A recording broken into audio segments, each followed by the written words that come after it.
Good evening and welcome to tonight's episode of Hot Topics. And so as many of you guys would have been following, we've been focusing on the church through this My Church, Your Church series. And today we're going to be looking at something that was said by Martin Luther King in 1970 when he said, church hour is the most segregated hour of the week. And where he was actually coming from is the fact that kids go to school together, people go to work together, people of different skin colors go to the same gym, people of different cultures go to the same gym, and all of that. But when it comes to Sunday hour, we all retreat to our own spaces. And so that's what we're going to be exploring today. And to help us, where my Ilse and I are going to be engaging with the panel today, we've got in studio Faith Woodby, who is the first female bishop of the Central District. We've got Khanti Mhlubulwana, who is the lay president, but not only that in the district, but also the Black Methodist Consultation Secretary. And then we've got Paul Verreyn, who is a veteran and a bishop, former bishop of the Central District, but still involved in various spaces of the church. I, however, will hand over to you just to introduce yourself and tell us something in relation to the topic about yourself. So good evening, everybody. My name is Faith Whitby, as Hloni has said. I am a Methodist minister stationed in Johannesburg. I'm the bishop-elect for the Central District. And I don't know that I have any expertise in the topic. But in terms of my experience as a minister, I have always been stationed in what the church calls a cross-cultural station. And so that has been an interesting experience for me. And for most of the more than 20 years that I've served as a minister, I have always been the first woman minister to be appointed to that particular context. Thank you. Well, good evening. I am Khanti Mhlubulwana, currently serving as a synod lay leader, not lay president. Lay president refers to the connectional lay president. And the topic at hand is very interesting and very challenging in many respects, because the Methodist Church back in 1958 declared itself as one and undivided church. So in many respects, if you look around, segregation remains within the life of our church everywhere you go. But I must also say, I think there is something about our faith that makes us retreat to who we are. Thank you. And I'm Paul Verreyn, and I'm retired and busier now than I ever have been before. And I was the first minister that was appointed in a white minister that was appointed after many centuries into a black context in Orlando, Soweto. It was then part of the Jabavu circuit. It is now a circuit by itself. Thank you. Thank you so much for that. And so as we kick off tonight, just a couple of interesting facts that we gathered while we were preparing. One, more than 80% of South Africa would identify as Christian when asked, are you a Christian or not? But also, even more people, when you look at the Christian group within South Africa, you find that we've got a lot of denomination. But we're not only split or divided across denominations, but even within our denominations, you've got people who would prefer to go to specific congregations simply because they feel that that's where they belong. I did a little Facebook exercise where I asked people on my Facebook list, why do you prefer to go to a particular church? And they said, if anything, it's more about belonging. But then the challenge then comes in to say, when we retreat to the spaces where we feel like we belong, does it allow us to engage issues of integration and issues that are faced by South Africa in a faith space? Absolutely. And I think I actually saw your Facebook post, and reading through some of the comments, it was interesting how people also brought up the fact about the different styles of worship that are associated with each of the different contexts, and how it at times can seem incompatible with us. It doesn't resonate with our culture or our upbringing. And it, again, comes back to the question of how do we unite as different cultures and different expressions of worship, if we even are called to unite and be one and undivided in the purest sense of the word. And so what we really want to first throw out at the panel today is there's a radical statement that Martin Luther King Jr. makes, and he says, anyone that works against integration is working against the Spirit of God. how then do you reconcile that with the existence of exclusive spaces? Anyone who'd love to kick on that? Well, to a large extent, it is true. We are working against integration because the church is a microcosm of the society.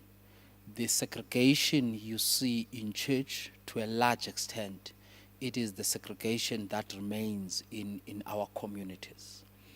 And as the church, instead of modeling what society should be, in other words, through the discernment, collective discernment of the Holy Spirit, in terms of providing alternative models of new communities, we tend to copy and do what society is doing.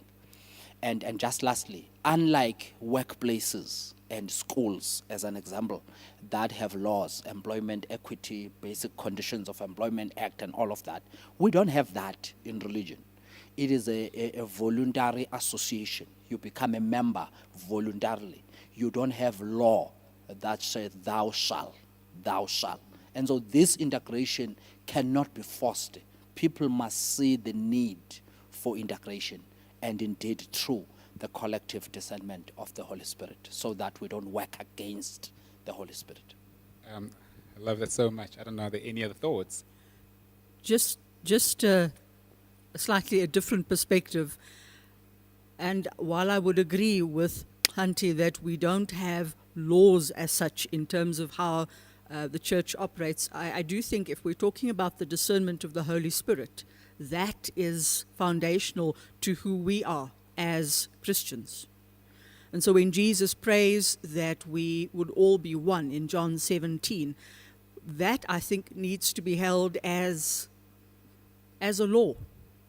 If we take Jesus seriously, then we will begin to find ways in which we can be quite intentional, because I think the word that will help us here is intentionality, quite intentional about finding different models. So in my personal experience, and this was not as a church member, this was when I became a minister, the church was very intentional about stationing ministers cross-culturally. So whether or not you understood the language or the culture or the style of worship, as a minister who says, I will go where I'm sent, you would be stationed in a context different to the one with which you were familiar. And it was that intentionality which I think helped to set the tone for my own personal growth, but I think is also something that we need to incorporate into our understanding of what Jesus prays and how we take that then into our life together. Maybe to come at it from a different space and to say we've got to look for the fine balance between our identity and a sense of belonging and the fact that we're not always in step with the Spirit, which makes you uncomfortable intentionally. So, for instance, what we've learned from the history of this country is that we have to be particularly careful as church people of getting into a group of people that are all the same as we are in this country. Because there was a time in our history from about 1948 where there was a development under the guise of the Spirit of a doctrine of separation. And in actual fact, the separation became a political strategy and law in the country. So there was a time in this country where it was illegal, and fairly recently, for a white to be in a black area. And then I don't have to tell you the rest of the manipulation of the politics of the country, which justified all sorts of treacherous behavior until ultimately, apartheid had to be declared by the church internationally as a sin. So we've got to balance those two things. It might be very comfortable for me to be in my safe space as a white, but I have got to be very, very careful that that safe space doesn't engender racism and seeing other people as less than human beings. Absolutely, thank you. I want to pick up on something that you said, Faith, about intentionality. Now, I did a little bit of research around this topic just to get a bit of the aspect of tradition. And I found a statement or a bit of it, something about the Methodist Church about our mission statement. And if you don't mind, I would like to read it out. So what this article spoke about was the mission statement of the Methodist Church of Southern Africa is God calls the Methodist people to proclaim its gospel of Jesus Christ for healing and transformation. Its vision is a Christ-healed Africa for the healing of nations. The continuing goals of transformation are deepening spirituality, resolve to be guided by God's mission, a rediscovery of the priesthood of all believers, a commitment to be one so that the world may believe, a re-emphasis of servant leadership and discernment as our model for ministry, a redefinition and authentication of the vocation of the clergy in the church. The ideal of one and undivided church still has to be realized at a congregational level. Do you find within your own congregations and context that you pastor that there is a huge continuing gap in what the ideal is, even though these statements have been around for years? Actually, it's become part of our tradition as a church. Do you find that what is the ideal and what we seek to achieve continues to remain a challenge? And what maybe as a double question is, what are some initiatives that you found useful in starting to move us towards the ideal, what we've put together as the Methodist Church of what we'd like to see? Just for anyone who'd like to start. Well, the truth of the matter is that those statements are part of the journey to the new land and the transformation calls that we believe as Methodists is theory versus practice, orthodox versus praxis. And so it is important to note that one of the things we used to do and to be known for as the Methodist Church is teaching. Through cell groups, through small groups, through classes. And that's part of Methodist tradition that we have not upheld. Over the years, teaching has been replaced by the pressure, I will call it, from prosperity ministry and aggressive evangelism in communities where Methodist churches exist. And so in response to that, you will find that local ministers, resident ministers, instead of seeking how best do we live out those values, how best do we live out the spirit of discernment, being led by the Spirit, how best do we become one and implement so that every member understands this, we tend to react to competition, to members who are living for the nearest a mushrooming prosperity church around the corner that is promising everything without discipleship. There is a cost to discipleship, and prosperity ministry does not preach that. It preaches that you can sleep today with a minus in your bank, you wake up tomorrow with 100,000. And that's what it preaches. So our local congregations, instead of responding to those calls and how best do we become missionary congregations, incarnational mission, how do we live out in practice and become one with the community, they tend to neglect that. That's my experience and observation. Thanks, Ilse. It's an interesting question. And I think for me as a minister in a local church, particularly my previous context and my current one, where on the surface there is the appearance of integration, but in reality there are still deep divisions. Part of the challenge there relates, as Paul has mentioned, to our history as South Africans. And so the geography of apartheid still lives with us. And when you are in a suburban, what is called in South Africa, a suburban context, integration within the church often looks like a shift in demographics in terms of membership as the community around the church changes.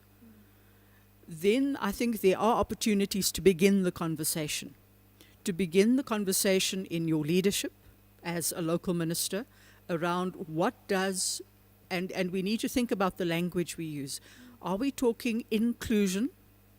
Because inclusion for me carries within it dynamics of power. Who includes? Who makes the decision about who is included and who is not? Are we talking integration? What does that mean? And I think each conversation will be different depending on the context within which you're located. So within leadership, within the teaching certainly of cell groups, class meetings, Bible study groups, and there for me scripture is always helpful as a place to begin to open up our thinking about how we relate to one another. And then simply being a different presence in a community, a different skin color, a different language speaker. And so one of the gifts for me as a minister is I have been placed intentionally by the church as a minister in a context where I'm the only English speaker. And really my language doesn't matter then. And because that's not the language in which worship is conducted, that's not the language in which meetings are conducted.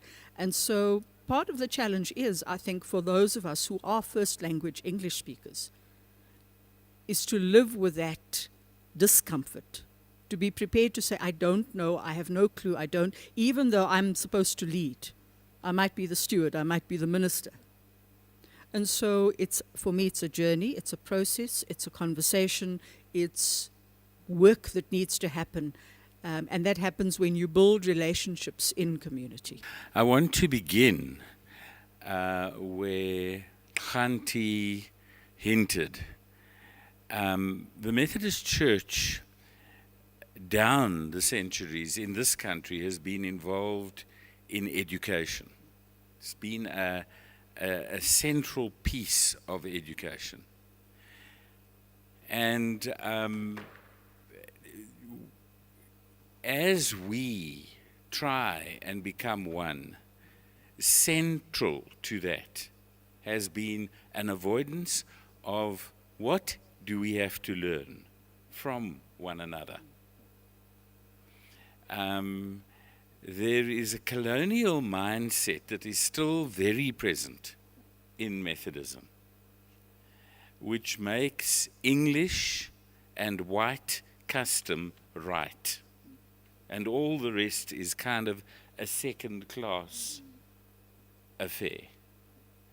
And I've mentioned on this program before that my journey into Orlando was a revolution, first of all, to me, of what church was about and how people did church.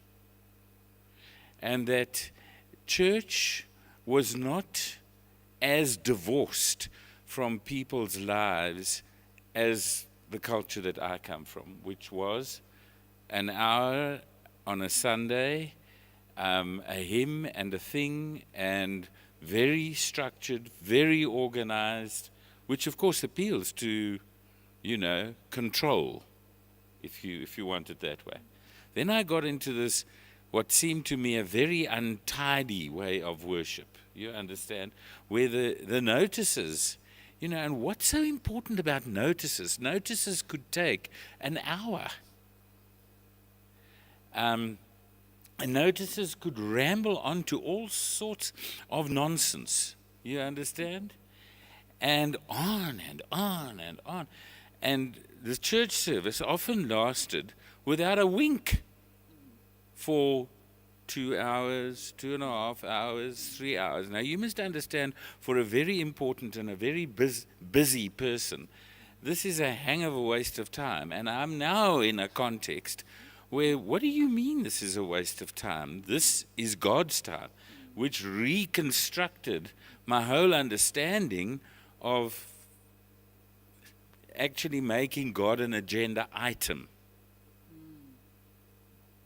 So you must understand. And I didn't come into the church as a nincompoop and didn't understand that God was supposed to be your be-all and end-all, but the actual living of that. And then discovered that in actual fact, that community gathering was in actual fact a very important part of framing the society. And you walked out of that church and you clearly understood that that was not actually the end of church. There were all these classes, and the classes, when they worked very well, asked two questions. The first question was, how is it with your soul? How is it with your soul? And secondly, what are you doing to further your relationship with Christ in terms of becoming holy, as it were? Now let me give you an interesting piece of history. And that is that you can imagine being a miner in England in the 18th century. How is it with your soul? Well, let me tell you how it is with my soul. I hate my job. It's the only way in which I can get money to put food on the table. I feel as if the mining industry is a place of profound injustice and inequity. So you're either born with a silver spoon in your mouth and you're the manager, or you're just a piece of rubbish that works down a hole. And I hate it. So that's how it is with your soul. Yes, and how is it with your soul? No, he said everything. I just like to add a little bit more. I never know when I say goodbye to my family in the morning whether I'm going to be alive or dead by the evening. But we can't then, in this class meeting, leave hearing these things week by week by week by week and do nothing about it. So let's organize ourselves. And what happened? The first trade union was born in a class meeting in the Methodist Church. You with me? And there are historians that will argue with you and say that if the trade union movement did not come into Britain at the time that it did, Britain would have faced a revolution similar to what happened in France, where many, many people were butchered to death. And so the Methodist Church carries quite a legacy of interfering with the status quo. Now let me just give you just a half a second. Most of the people that come into the Methodist Church don't realize that 20 million people go to bed hungry every night in South Africa. And it is impossible for you to read the Gospels and think that Jesus didn't bother about feeding people. Am I making sense? And so, how do we mobilize? How do we basically mobilize so that no one goes hungry in this country at night? And it takes a very, very specific kind of integration of our prayers, and you spoke about the discernment of the Spirit. And a discernment of the Spirit as to how. We don't have a revolution in this country because if we don't act swiftly, we will. Sure. Thank you so much to everyone. And I just want to pick up from where Paul has left and maybe just kicking us forward. So one of the challenges we have in the Methodist Church is the constant migration that you find in suburbs. You find that if Hloni, for instance, who lives in Lone Hill, is looking for a Methodist church, I would most likely go to Diepsloot because I feel like I belong in that particular space.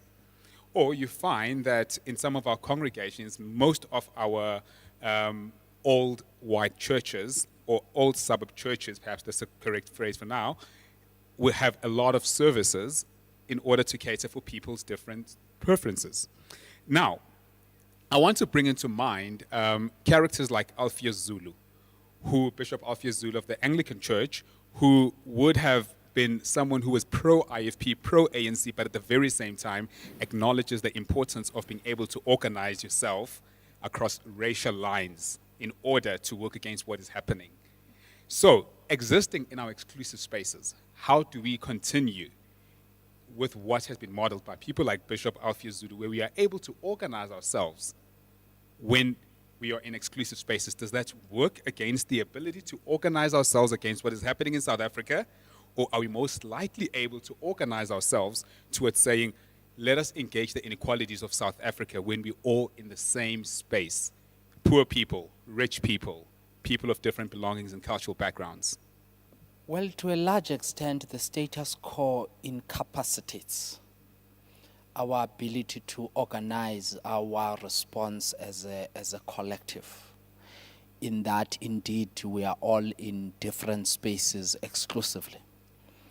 And some of the examples you are painting, you could find that even though Bryanston Methodist Church, as an example, is trying to cater for all these different groups of people, you end up having some kind of a schism where it seems you have 2 or 3 congregations in one.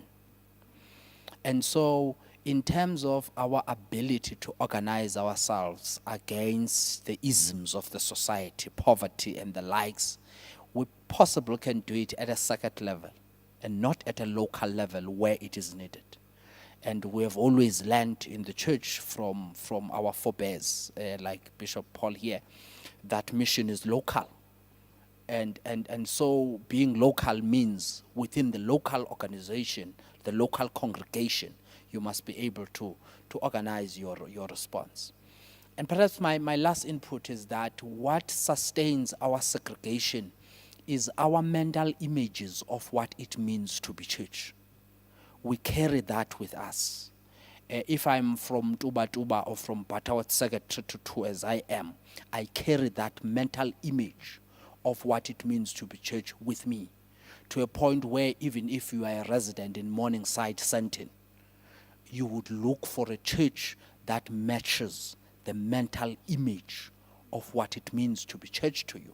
But then you need circuit leadership to bring together, to say, in 4 ways, circuit, these are the challenges, these are the inequalities. Look at Alexandra, look at Senton, look at Diepsloot, look at 4 ways. And therefore, missionary, how do we respond as a circuit? Not more as a local congregation, because our exclusive, our segregation sustains the status quo, and it definitely incapacitates us to a large extent. I think I would engage with what you're raising from a slightly different perspective. I've worked in the inner city as a minister. I've worked in suburban churches, but I grew up in a township. And one of the advantages for me, now looking back as a minister and thinking about how community was shaped in that context, is the fact that although worship happens in a racially segregated way there are other places of connection and relationship and community building, and one of them is ecumenically. So with other churches, so I think of the township in which I grew up, where within the space of not even 2 kilometers, you've got a Methodist church, you've got an Anglican church, you've got a Roman Catholic church. There was at one point, I don't know if it still runs, an evangelical Lutheran church, and those are just the established churches. You also then have an interfaith option because you have a strong Muslim community in many of our townships.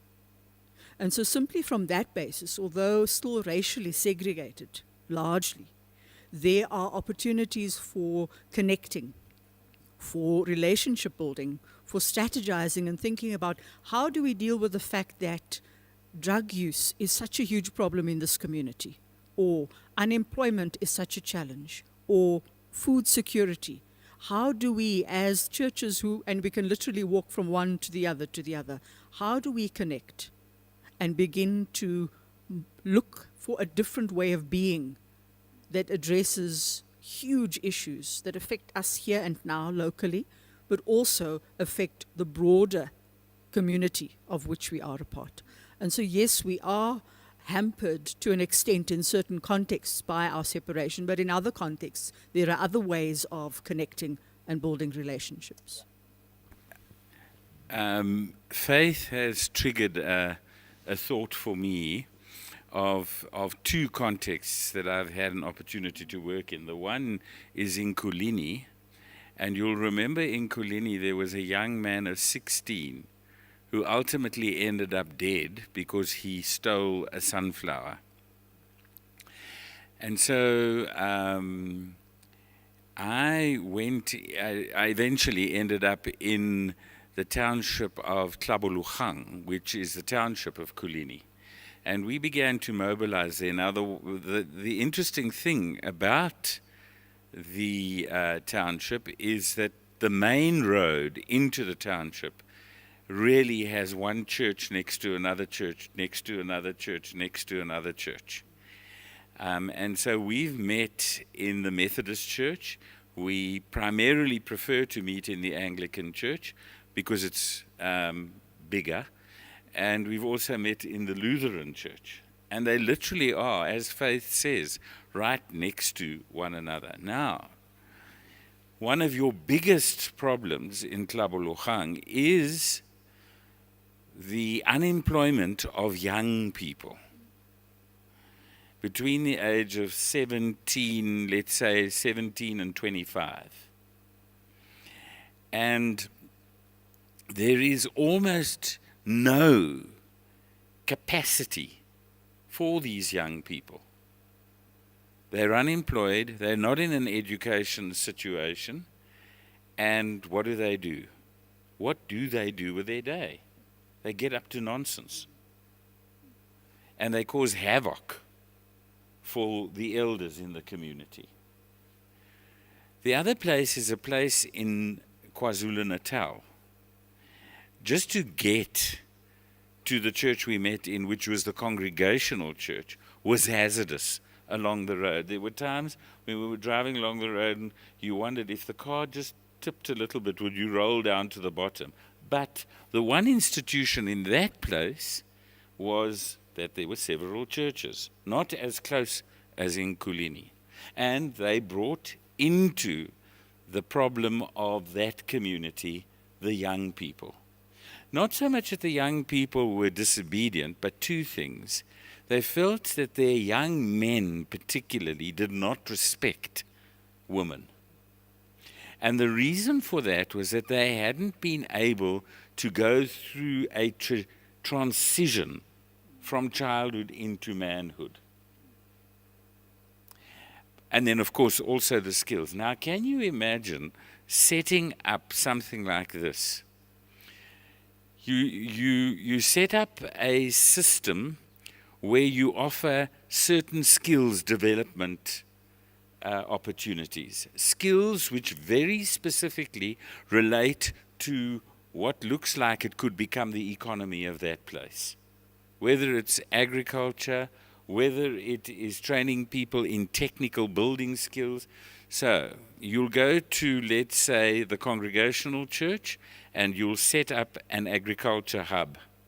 Then you'll go to the Methodist Church, and there all the men of the community, the older, respected men, will spend time with the younger men, helping them understand their responsibility as adult men in terms of their respect and their care of children and their community, and particularly teaching them about what's cursing us at the moment, which is this dreadful gender-based violence thing.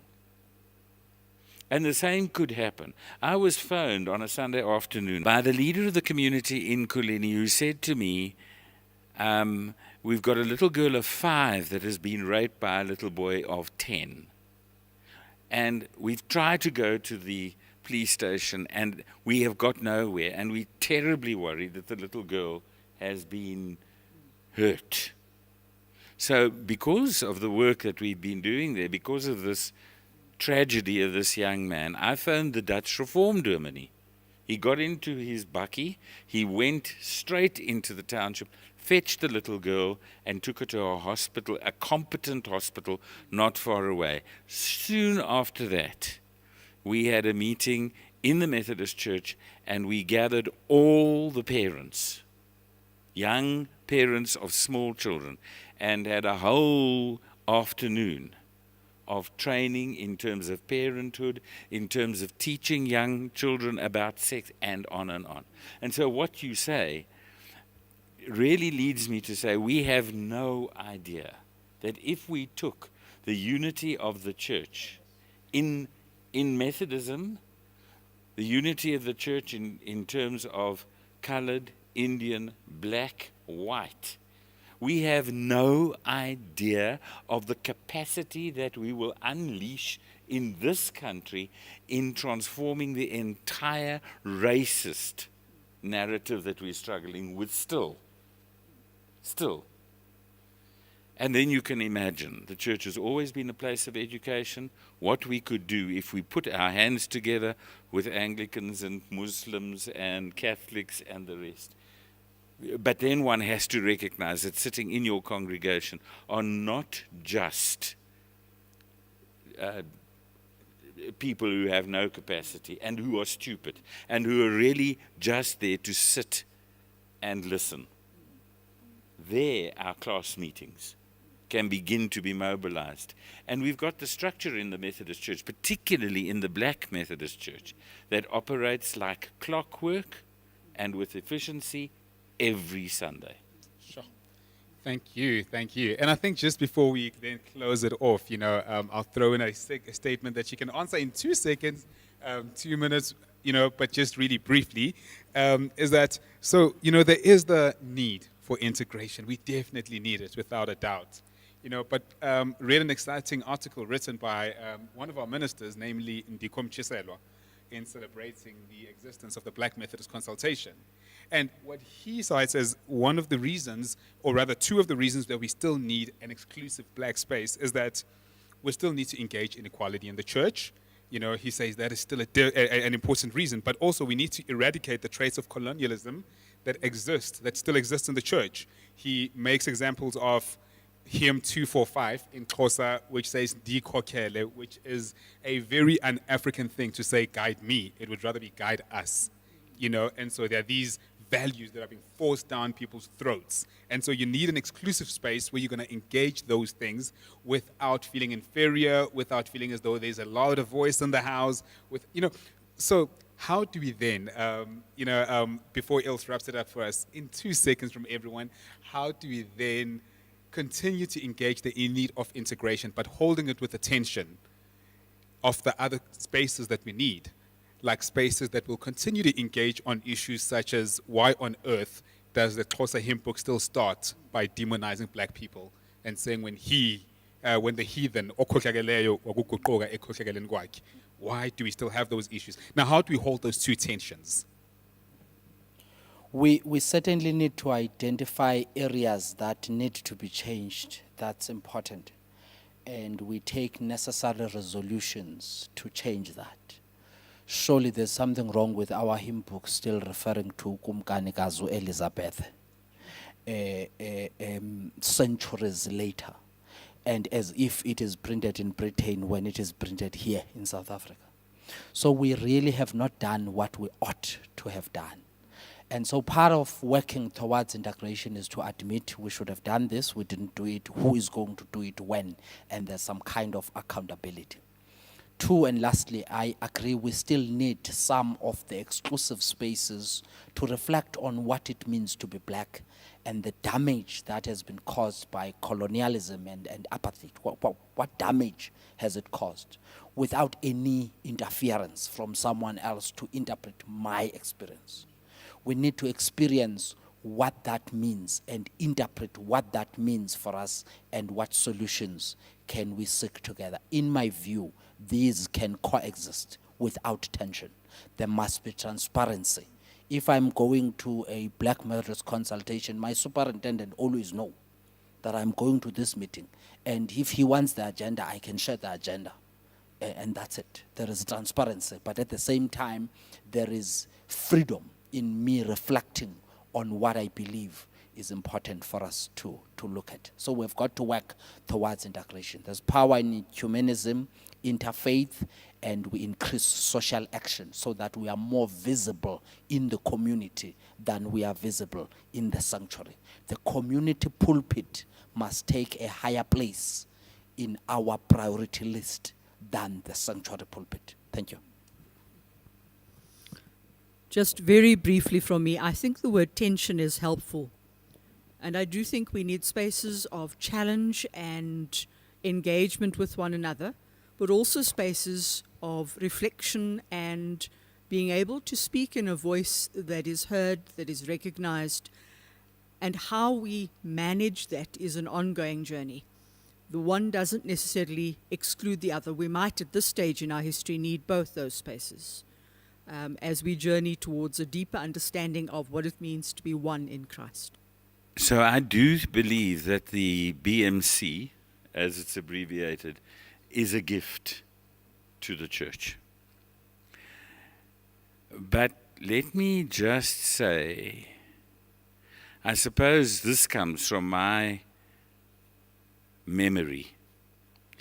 The Broederbond, which eventually became a very, very potent weapon in the whole racist journey, and we've got to recognize that, actually came from Afrikaners deciding that they wanted to group together against British colonialism.